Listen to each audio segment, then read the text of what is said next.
तो 1848 को एक फ्रेंच आर्टिस्ट फ्रेडरिक सोरियो ने एक सपना देखा। एक सपना एक ऐसी दुनिया का जहाँ एक देश और उस देश में रहते हुए लोग किसी गुलामी की जंजीरों में बंधे नहीं होंगे। और इसी सपने के साथ उसने ये पेंटिंग बनाया जिसका नाम था the pact between the nations. Frederick सोरियो का एक ऐसा सपना जहाँ दुनिया में जितने भी कंट्रीज थे वो डेमोक्रेटिक एंड सोशल रिपब्लिक होंगे, यानी कि किसी की गुलामी की जंजीरों में बंधे नहीं होंगे। And that symbol was represented by this painting. इस पिक्चर के अंदर में जो ये औरत है, यह स्टैचू ऑफ लिबर्टी जो कि सिंबलाइज कर रही है फ्रीडम को। इस औरत के हाथ में एक टॉर्च है जिसे कहता है टॉर्च ऑफ इनलाइटनमेंट, जो तुम्हें और मुझे सही रास्ता दिखा रहा है। दूसरे हाथ पे एक किताब है जिसे कहता है the charter of the right of man, यानी कि मेरा और तुम्हारा आम लोगों का हक अधिकार जो भी है वो बताया जा रहा है। और नीचे जमीन में भरा हुआ है कुछ राजा महाराजाओं का ताज पोशाक कचरों की तरह, जो कि सिंबलाइज कर रहा है जो मोनार्की है उसे हमने उखाड़ फेंका है और अब ऐसे दुनिया की ओर बढ़ रहे जहाँ हम हर कोई बराबर होंगे। और ऊपर में है हम लोगों का भगवान जो हम सबको दुआएं दे रहा है कि आगे बढ़ो, अपनी आजादी के लिए लड़ो और ले लो अपना आजादी। अब ये जो सपना था ना फ्रेडरिक सोरियो का, उसने जो अपनी पेंटिंग के साथ डिस्क्राइब किया था, इसे कहता है यूटोपियन विजन। वो चीज जब तक हुआ नहीं है, बट एक सपना जहाँ अलग अलग लोग आके अपना एक कंट्री बनाएंगे एंड अपने अपने कंट्री को रिप्रेजेंट कर रहे होंगे अपने फ्लैग से और अपने ट्रेडिशनल कपड़ों से। अब तुम लोगों को पता नहीं, बट मैं ये बात बहुत सोचता हूँ, जिस दुनिया में मैं आज जी रहा हूँ ना, ये तो फ्रेडरिक सोरियो के लिए सपना था। जिस आजादी को मैं आज जी रहा हूँ और सोच भी नहीं रहा कि क्या है, वो तो उसके लिए एक सपना था। अब कैसे फ्रेडरिक सोरियो ने आज से इतने साल पहले 1848 को एक ऐसे दुनिया का सपना देखा जहाँ लोग आजाद होंगे, किसी के जंजीरों में बंधे नहीं होंगे, जहाँ राजा महाराजा नहीं होगा, लोगों का गवर्नमेंट होगा और लोग उसे चलाएंगे अपने वोटिंग राइट से। Surprising right. कैसे तो आया होगा ये आइडिया उसके दिमाग पे। तो सुनो, 1789 को एक ऐसा इवेंट होता है जिसने बस उसे ही नहीं पूरे दुनिया को एक स्वाद चखाया आजादी का। दुनिया ने ये समझा क्या होता है आजादी और कैसे हमें उसे पाना है, और उस इवेंट का नाम था फ्रेंच रेवोल्यूशन। अब फ्रेंच रेवोल्यूशन से पहले सीन क्या था, राजा महाराजाओं का राज था, आम लोगों का कोई बोलने का हक तो था नहीं। सोसाइटी बटा हुआ था 3 हिस्सों पे। सबसे ऊपर था नोबेलिटी जहाँ राजा महाराजा और उसके दरबारी थे, फिर था क्लर्जीज जहाँ पंडित पुजारी तुम जो कहना वो कह सकते हो, और आखिर में थे आम लोग। अब उस समय ज्यादातर आम लोग थे, फार्मर्स, तो यहाँ तुम पीजेंट्स भी कह सकते हो। लोग के हिसाब से देखो तो नोबेलिटी एंड क्लर्जीज बस 2% थे, 98% लोग थे उस समय आम लोग। बट सीन कुछ ऐसा था ना उस समय कि ये जो 2% लोग थे ये सोसाइटी में डोमिनेट करते थे। आम लोगों को जितना एक्सप्लॉइट कर सकते थे करते थे, चाहे वो टैक्स लगाओ या अनबंट कुछ भी लगाओ, बट एक्सप्लॉइट तो आम लोगों को करना है भाई, ये तो उनका मकसद था जैसे। अब इसका नतीजा ये होता है कि लोग भड़कते एक समय के बाद, जो हजारों सालों का गुलामी था उसकी जंजीरों से अपने आप को आजाद करते एंड करते फ्रेंच रेवोल्यूशन इन 1789 को। और यही वो पहला चिंगारी था जिसने लोगों को बताया क्या होता है आजादी, क्या होता है जब तुम राजा महाराजाओं को उखाड़ के फेंक देते हो और अपना देश बनाते हो। अब सवाल ये उठता है कि चलो फ्रेंच रेवोल्यूशन से पहले दुनिया बहुत बेकार था, लोग गुलामी की जंजीरों में बंधे हुए थे, बट रेवोल्यूशन के बाद क्या चेंजेस आया। पहला तो तुम्हें पता ही है कि मोनार्की को हटा के लाया गया आम लोगों का सरकार। दूसरा द कॉन्सेप्ट ला पैट्री एंड ला सिटियोन, अपना देश और अपने देश के लोग हम, जिससे एक सेंस ऑफ कलेक्टिवनेस बना कि यार हमारा देश है और हमें इसे अच्छी तरीके से चलाना है। जब कोई अपना होता है तो हम उसका केयर करने लगते हैं, राइट। ये थॉट प्रोसेस फ्रेंच रेवोल्यूशन से पहले नहीं हुआ करता था कि उस समय राजाओं का देश हुआ करता था, हमारा नहीं। बट अब क्या है, हमारा देश है, ये थॉट लोगों की बिचाया। मोनार्की के होते वक्त एक स्टेट जनरल हुआ करता था जहाँ राजा ना लोगों का बात बस सुनता था, बट अब वहाँ लोगों को इलेक्ट करा गया और उसका नाम चेंज कर दिया गया नेशनल असेंबली, जहाँ राजा सुनेगा नहीं, राजा को जो हम लोग बोलेंगे वो करना होगा। उसके बाद अपना देश का एक ट्राई कलर फ्लैग बनवाया, फ्रेंच लैंग्वेज को एक नेशनल लैंग्वेज की तरह देखा गया एंड अपना नेशनल एंथम बनवाया गया और कस्में वादा दिखाए गए अपने देश के नाम पे। अब तुम फ्रेंच रेवोल्यूशन से ये बात तो समझ गए, जो पहले का दुनिया था जहाँ मोनार्की था ना, वहाँ में देश राजाओं का हुआ करता था। बट फ्रेंच रेवोल्यूशन के बाद आया एक कॉन्सेप्ट जिसे कहता है नेशन स्टेट, जहाँ पे जो देश है ये आम लोगों का है, आम लोग इसे चलाएंगे, किसी राजा का स्टेट नहीं है, राजा का देश नहीं है, ये एक नेशन स्टेट, यानी कि हमारा कंट्री जो आज प्रेजेंट पे हम देखते हैं, इंडिया, चाइना एंड फ्रांस जो भी है।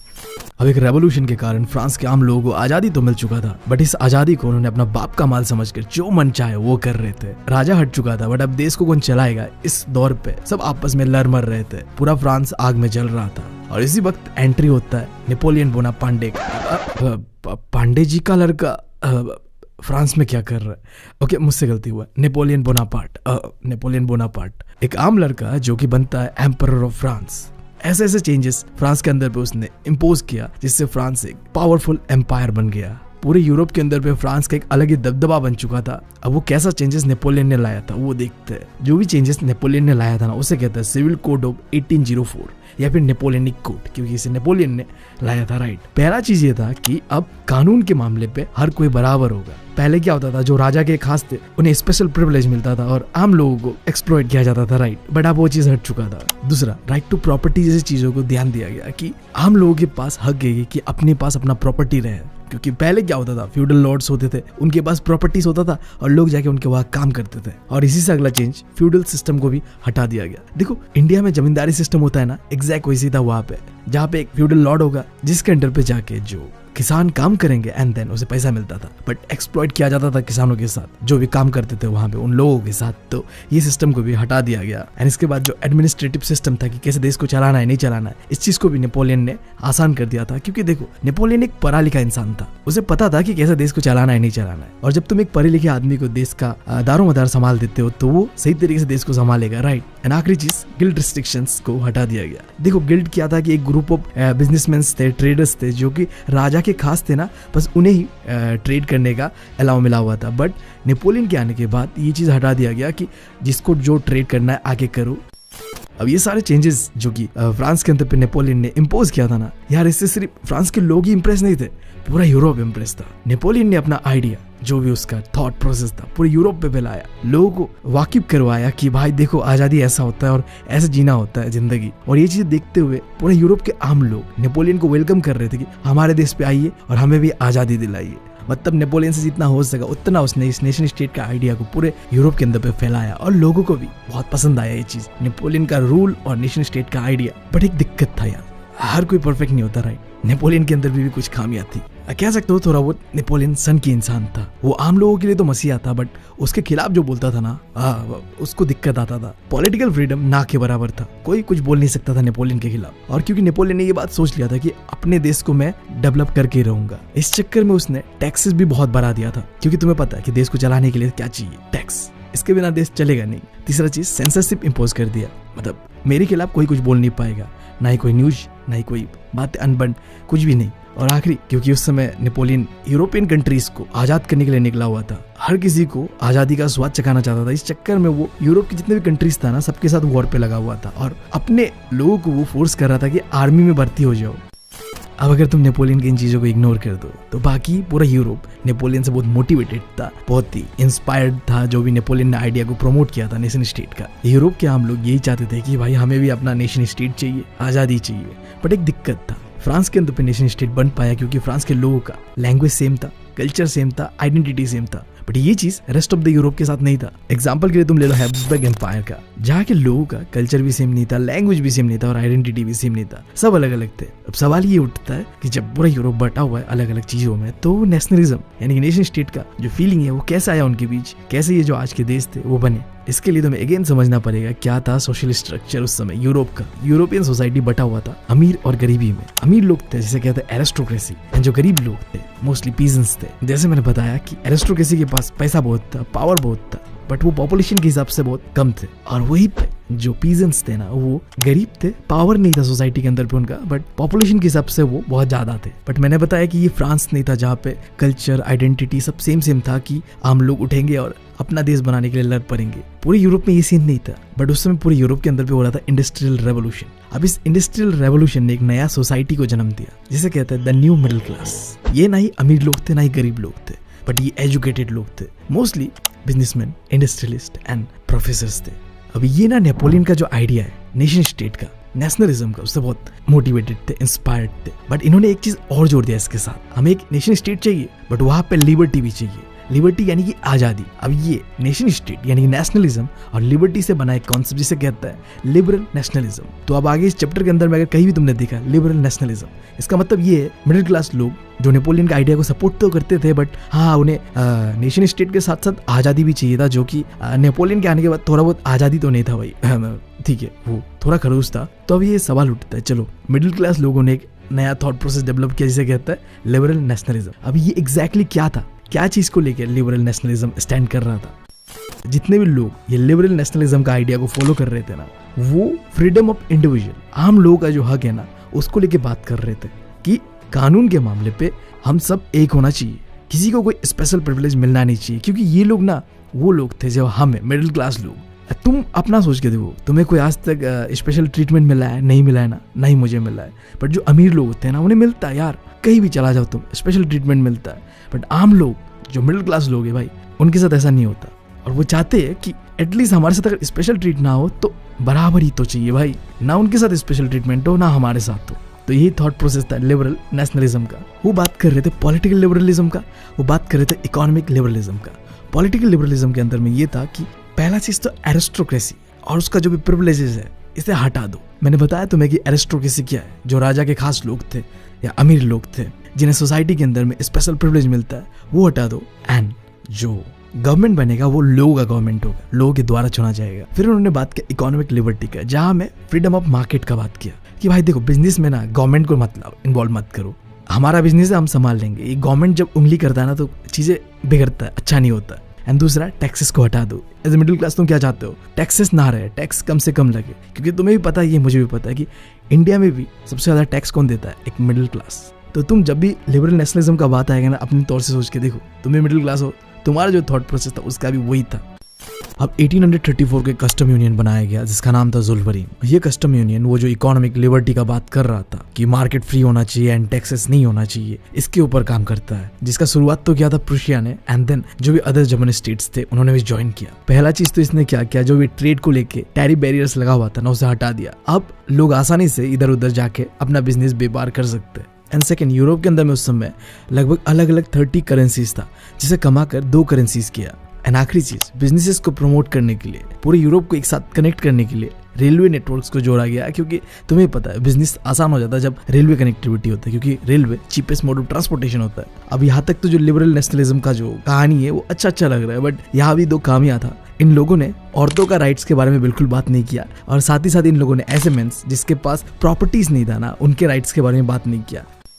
खैर जो भी हो, ये जो लिबरल नेशनलिज्म का आइडिया था ये जोरों शोरों से प्रमोट हो रहा था, पूरा यूरोप में फैल रहा था। बट जिस इंसान ने नेशन स्टेट एंड नेशनलिज्म का आइडिया दिया था ना, नेपोलियन, अब उसके ऊपर खतरा मंडरा रहा था। फ्रांस के बाहर आसपास के जितने भी किंगडम्स थे ना, वो डर रहे थे कि जो चीज फ्रांस में हुआ है ना, वो हमारे किंगडम में भी होगा एक ना एक दिन, तो क्यों ना नेपोलियन को ही खत्म कर देते हैं। ना रहेगा बास, ना बचेगा बांसुरी। एक बैटल होता है जिसे कहते हैं बैटल ऑफ वाटरलू। एक तरफ था नेपोलियन और दूसरी तरफ था जितने भी किंगडम्स जहां मोनार्की था, England, Russia, Prussia and Austria. भयंकर लड़ाई होता है जहां हमारा नेपोलियन हार जाता है, और नेपोलियन के हारने पे सबसे बड़ा हाथ होता है उनके अपने ही लोग। फ्रांस के अंदर पे कुछ लोग ऐसे थे जो नहीं चाहते थे कि नेपोलियन राज करे, वो चाहते थे कि दोबारा मोनार्की वापस आए।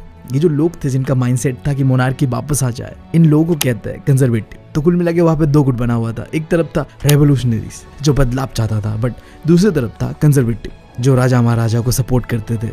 तो लड़ाई होता है कंजर्वेटिव वर्सेस रेवोल्यूशनरीज, जहाँ रेवोल्यूशनरी यानी कि नेपोलियन हार जाता है और कंजर्वेटिव जीत जाता है। अब इसके बाद दोबारा फ्रांस के अंदर में भी कंजर्वेटिव का पावर दबदबा आ जाता है, और यही शुरू होता है कंजर्वेटिज्म, यानी वो लोग वो आइडिया कि मोनार्की ही रहना चाहिए, बदलाव हमें नहीं चाहिए। और क्योंकि नेपोलियन हार चुका था, फ्रांस हार चुका था, तो इस चक्कर में फ्रांस से मजबूरन साइन करवाया जाता है ट्रीटी ऑफ वियना इन 1815 को।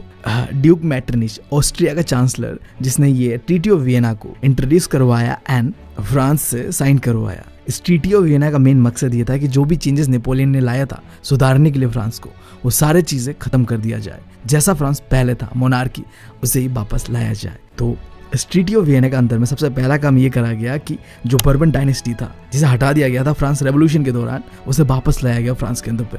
दूसरा चीज, नेपोलियन के अंडर पे जो भी फ्रांस ने आसपास का टेरिटरीज को कब्जा लिया था ना, उसे वापस छीन लिया गया, और ऐसा दोबारा ना हो कि कोई और नेपोलियन खड़ा हो जाए। फ्रांस का जो बाउंड्री था ना, वहां पे छोटे छोटे और स्टेट्स बना दिया गया कि और आगे फर्दर फ्रांस कभी एक्सपांड ना कर पाए। प्रुशिया को अपने वेस्टर्न फ्रंट पे कुछ नए टेरिटरीज दिया गया, ऑस्ट्रिया को नॉर्दर्न इटली का कंट्रोल दिया गया, और रशिया को थमा दिया गया पोलैंड। मतलब जिन जिन लोगों ने फ्रांस के खिलाफ लड़ा था ना, उन सबको कुछ ना कुछ मिला इस ट्रीटी ऑफ वियना के अंडर पे। नेपोलियन, जिसने ये बैटल ऑफ वाटरलू 1815 को हारा था, उसे पकड़ के किसी दूर के आइलैंड पे लेके जाके मरने के लिए छोड़ दिया गया, और अब पूरा फ्रांस का कंट्रोल आ चुका था कंजर्वेटिव लोगों के हाथ पे, वो लोग जो मोनार्की को सपोर्ट करते थे। और जैसे कंजर्वेटिव लोग पावर पे आते, पहला काम ये करते जो आजादी मांग रहे थे ना, रेवोल्यूशनरीज, जिसे तुम लिबरल नेशनलिज्म या फिर मिडिल क्लास लोग जो आजादी मांग रहे थे, उन लोगों को पकड़ पकड़ के मारा गया। वापस सब आते हैं ना, अगर तुम आज़ादी का डिमांड करोगे राजा महाराजा के टाइम पे तो तुम्हारे साथ क्या होगा, वही चीज़ जो अब इन रेवोल्यूशनरीज के साथ होने वाला था। अब इन्होंने अपने आप को बचाने के लिए अंडरग्राउंड कर लिया था, पर इन्होंने अपना लड़ाई खत्म नहीं किया था। जितने भी रेवोल्यूशनरीज यानी कि लिबरल नेशनलिज्म मिडिल क्लास लोग थे ना, वो छुप गए थे अंदर, पर उन्होंने अपना लड़ाई नहीं छोड़ा था। देखो उन्होंने बनाया था सीक्रेट सोसाइटी। अब सीक्रेट सोसाइटी क्या है, कैसे काम करता है, ऐसा देखो, जब तुम्हें सरकार कुछ चीज़ करने ना देना तो तुम छुप छुप के अपना एजेंडा को चलाते हो। तुम अपने आज़ादी के लिए, अपने हक के लिए बातें करते हो और लोग इकट्ठा करते हो, एंड देन जब सही मौका आता है तुम राजा के ऊपर टूट पड़ते हो। तो ऐसा ही सीक्रेट सोसाइटी ये लिबरल नेशनलिज्म वाले बना रहे थे, यानी कि रेवोल्यूशनरीज लोग बना रहे थे, जिनका मेन ऑब्जेक्टिव ये था कि मोनार्की को अपोज करो, ये ऑटोक्रेटिक रूल को जहाँ मन मर्जी चल रहा है इसे खत्म करो और हमें आज़ादी वापस करो। अब एक ऐसा रेवोल्यूशनरी जिसका नाम था गुसेपी मजीनी, जिसका जन्म होता है 1807 में गुएना के अंदर पे। ये एक इटालियन रेवोल्यूशनरी था जो कि बात करता था कि इटली को आज़ाद करो, यूनिफाइड करो, और इसी चक्कर में इसने 2 सीक्रेट सोसाइटी बनाया। पहला यंग इटली मर्सिलिस पे एंड दूसरा यंग यूरोप। तो बिल्कुल हमारे रेवोल्यूशनरी गुसेपी मजीनी की तरह है कई और ऐसे रेवोल्यूशनरीज थे जिन्होंने अलग अलग सीक्रेट सोसाइटी पूरे यूरोप के अंदर पे बनाया, और जो ये आज़ादी का चिंगारी है इसे जलाए रखा। और इसका रिजल्ट ये होता है कि एक समय ऐसा आता है जब आम लोग आगे आ रहा था और अपने आज़ादी के लिए लड़ना चाह रहा था, और इसी के साथ शुरुआत होता है द एज ऑफ रेवोल्यूशन 1830 से 1848 तक का समय। अब देखो यूरोप के अंदर पे कुछ भी होता है ना, तो सबसे पहले शुरुआत होता है फ्रांस के अंदर पे। ड्यूक मेटरनिच जो कि ऑस्ट्रिया का चांसलर था, उसने एक बात कहा था फ्रांस के बारे में कि जब फ्रांस छिकता है ना तो सर्दी पूरे यूरोप को लग जाता है। भाई देख रहे हो इतना इम्पैक्ट है फ्रांस का पूरे यूरोप के अंदर पे। तो अब इस एज ऑफ रेवोल्यूशन का शुरुआत होता है फ्रांस के अंदर 1830 को, जुलाई रेवोल्यूशन के नाम से। 1830 को फ्रांस के आम लोग भड़क जाते हैं, जो भी सिचुएशन था वहाँ पे मोनार्की का, और बर्बन डायनेस्टी को उखाड़ के फेंक देते हैं। एंड फ्रांस के अंदर पे आता है कॉन्स्टिट्यूशनल मोनार्की, जहाँ पे अब क्या होगा, हेड ऑफ द स्टेट अपने मन मर्जी से कुछ नहीं करेगा। कॉन्स्टिट्यूशन के अंदर पे जो कानून बनाया जाएगा उसके हिसाब से राजा देश को चलाएगा, और इस नए कॉन्स्टिट्यूशनल मोनार्की का हेड बनाया जाता है लुइस फिलिप को। अब मैंने जैसे बताया था तुम्हें कि कुछ भी होता है तो फ्रांस के अंदर पे होता है और वो फिर फैलता है पूरे यूरोप के अंदर पे। अब ये जो जुलाई रेवोल्यूशन हुआ था फ्रांस के अंदर पे, इससे मोटिवेटेड होकर फिर बेल्जियम में लोगों ने बेल्जियम की आजादी का डिमांड किया किंगडम ऑफ नेदरलैंड से। हाँ, ये किंगडम ऑफ ग्रेट ब्रिटेन नहीं है, मैंने भी पहले ये सोचा था जब मैं अपना प्री वोट्स दे रहा था, बट तुम लोग ये गलती मत करना। किंगडम ऑफ नेदरलैंड से बेल्जियम आजादी का डिमांड करता है, उसे भी मिल जाता है आजादी।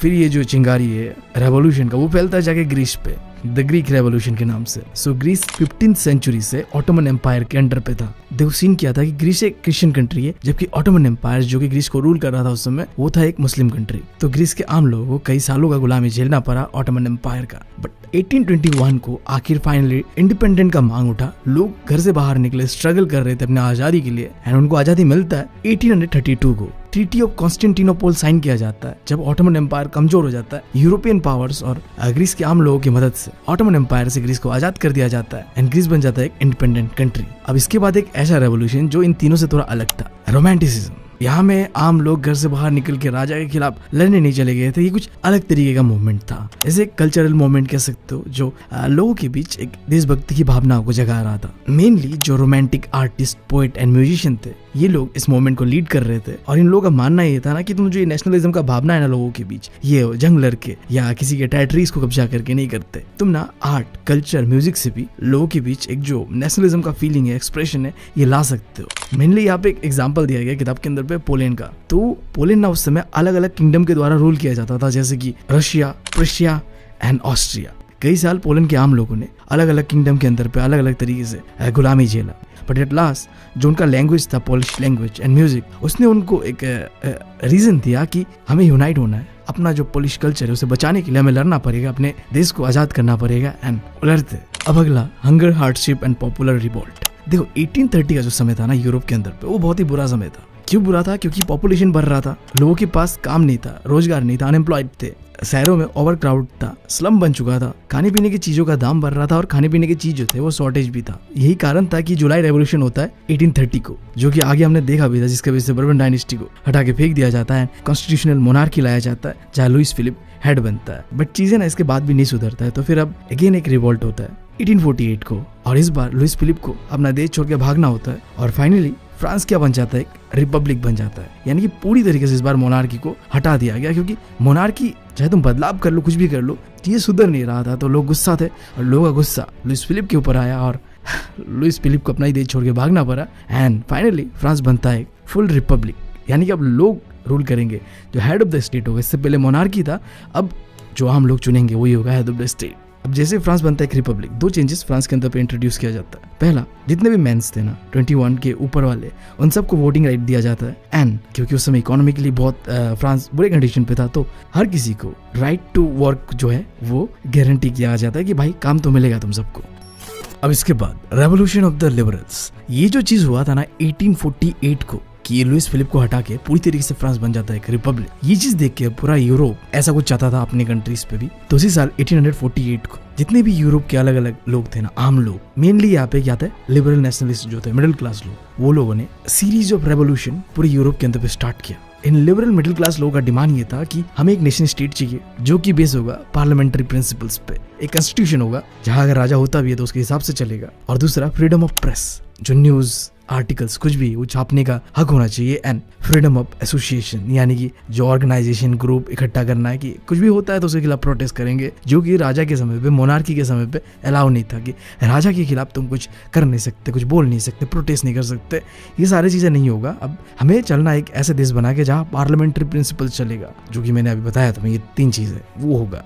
अब उसी साल ये फ्रांस का चीजों से मोटिवेटेड होके एक जर्मन रीजन है जहाँ आम लोग, मेनली लिबरल मिडिल क्लास लोग इकट्ठा होते हैं सिटी ऑफ फ्रैंकफर्ट पे, आते इस चर्च के अंदर, जिसका नाम था चर्च ऑफ सेंट पॉल, या फिर तुम कह सकते हो फ्रैंकफर्ट पार्लियामेंट। 83 मेंबर्स को इलेक्ट किया जाता है एंड एक नेशनल असेंबली बनाया जाता है, एक कॉन्स्टिट्यूशन ड्राफ्ट किया जाता है और लेके जाके राजा के पास दिया जाता है कि देखो हमारा ये डिमांड है, एक कॉन्स्टिट्यूशन होगा और इसके हिसाब से तुम्हें चलना पड़ेगा। तो उस समय जर्मन रीजन को कंट्रोल कर रहा था किंग ऑफ प्रशिया। अब प्रशिया के किंग ने इन लोगों का जो डिमांड है उसे ऐसे रिजेक्ट किया ना, जैसे मेरा बाप मेरे जो डिमांड्स को रिजेक्ट करता है कि भाई तुम्हारा अपना कोई थॉट्स एंड ओपिनियन तो हो ही नहीं सकता, हम बाप है तुम्हारे, हम जो बोलेंगे तुम्हें वही मानना होगा, मतलब हमारे प्रोडक्ट हो तुम, तो जैसे बोल रहे हो वैसे करो।